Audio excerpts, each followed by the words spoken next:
یہ کہتے ہیں کہ جو جمعے کی نماز کے بعد صلاۃ و سلام پڑھا جاتا ہے، ہمارے ہاں اہل سنت میں رائج ہے کہ جمعے کی نماز کے بعد کھڑے ہو کر ادباً صلاۃ و سلام پڑھتے ہیں، تو کہتے ہیں سلام پڑھنے کا صحیح طریقہ کیا ہے؟ بعض لوگ ایسے پڑھ رہے ہوتے ہیں جیسے آگے سینگ مار رہے ہوں، لا حول ولا قوت، بہرحال جو الفاظ تھے میں نے وہ ذکر کر دیے، یوں کرتے ہوں گے وہ جیسے سینگ مار رہے ہیں۔ تو بہرحال دیکھیں، جب بھی کسی کا ذکر ہوتا ہے، یعنی جس ذات کا ذکر ہوتا ہے، تو علماء نے فرمایا کہ ذکر کی بھی ایسی ہی تعظیم ہے جیسے ذات کی تعظیم ہے۔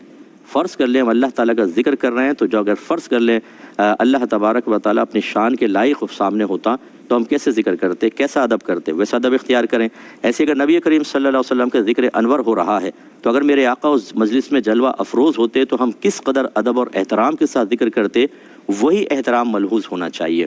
تو بہرحال تھوڑا بہت اوپر نیچے ہو جائے، اتنا زیادہ اسٹرکٹلی تو انسان اپنے آپ کو کنٹرول نہیں کر سکتا، لیکن بہرحال ایک ادب احترام ہونا چاہیے۔ تو ایسی کوئی بھی حرکت کہ جو مطلوب شرع بھی نہیں ہے، ایسا بھی نہیں ہے کہ آپ عالم وجد میں چلے گئے تو ہوش میں نہیں ہیں، اور غیر غیر اختیاری طور پر کچھ حرکات کا جو جس کو کہتے ہیں کہ جی وجد آ گیا، اس قسم کی صورتحال ہو جائے۔ لیکن اکثر تو تواجد ہی ہوتا ہے، وجد نہیں ہوتا۔ تواجد کا مطلب ہوتا ہے بتکلف وجد کو اپنے اوپر طاری کرنا۔ تو اس قسم کی حرکتیں مناسب نہیں ہوتی۔ کھڑے ہو کر ادب سے صلاۃ و سلام پڑھیں، اور مختصر پڑھیں، 2 یا 3 شعر بس۔